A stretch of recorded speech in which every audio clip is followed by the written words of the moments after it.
Welcome. This is the story of how 20 years of enabling and one entitled younger brother met his match in a woman who was done watching her husband be treated like garbage. Our family had 3 children: Kai, the oldest at 29, Emilara, the middle child at 28, and Leo, the youngest, 26. The problem? When Leo was born, he had a medical condition. Doctors didn't think he'd survive. My parents, bless their hearts, spent a fortune, and a miracle happened. Since then, they've coddled Leo completely. He always had the best things: new toys, new clothes, endless praise. Kai and I mostly got hand-me-downs. I was the forever neglected middle child, but Kai, the oldest, became the family's scapegoat for reasons I still can't explain.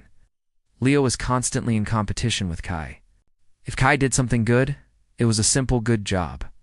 If Leo won a participation trophy, they'd throw a party. Kai walked on eggshells his entire life. He was always grounded, always told to be the bigger person, and we could never complain that Leo was bullying us because, quote, he's a special child. Leo was awful to me, too. He'd abuse me, steal my things, and my parents would do nothing. He was allowed to be an entitled brat because of a medical condition he overcame 26 years ago. I remember Kai telling me about his first major crush in high school. What did Leo do? He made out with the crush right in front of Kai. Our parents didn't lift a finger. They called it teenage drama. My parents didn't even save for college for Kai or me. Luckily, Kai got a full scholarship. I had to take out a loan. The last straw for Kai was a few years later. He was dating Zara in college. They were on vacation, and Kai brought her home to meet the family. Kai caught Leo and Zara together in the basement of our house. It was a calculated, horrible move by Leo. My parents did yell at Leo, but after a few days, they completely minimized it. It happened. It'd be wrong to separate those lovebirds now, was the official verdict. That was it for Kai. He screamed that he had endured their abuse and Leo's toxicity for all these years, but not anymore. He walked out and cut off contact entirely. The tension was thick. Our relatives were divided, and Leo, shameless as ever, he officially started dating Kai's ex, Zara. Kai, being resilient, got over it. He met a brilliant, kind woman named Ava, and they got married. Kai invited our parents, but they didn't come, citing the need to stay home with Leo.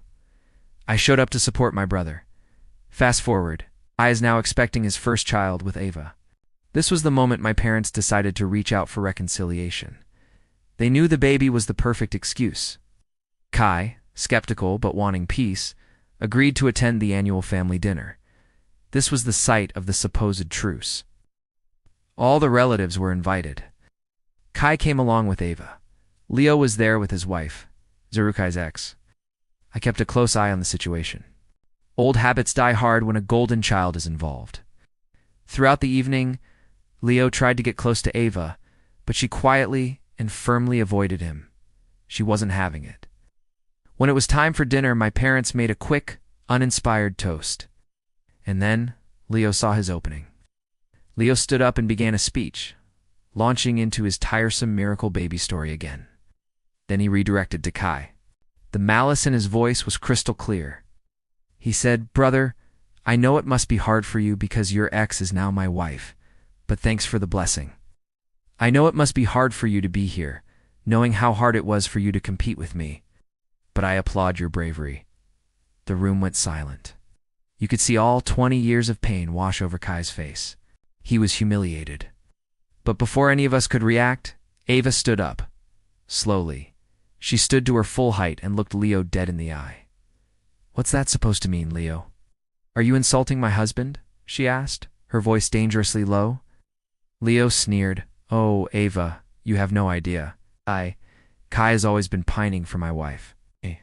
I'm happy he let her go." And that's when Ava's control shattered. "How dare you speak about my husband like that? Who do you think you are? Queen of England? I wouldn't even make you the queen of the trash heap," she shouted. "You think you're so special because you were a miracle baby? Guess what? I was a miracle baby too. But I don't complain about it like you do." What happened next was the most brutal, beautiful takedown I'd ever witnessed. You have to hear the rest. Be sure to watch part 2 to see how it all went down. Thanks for watching, and don't forget to like and subscribe for more stories.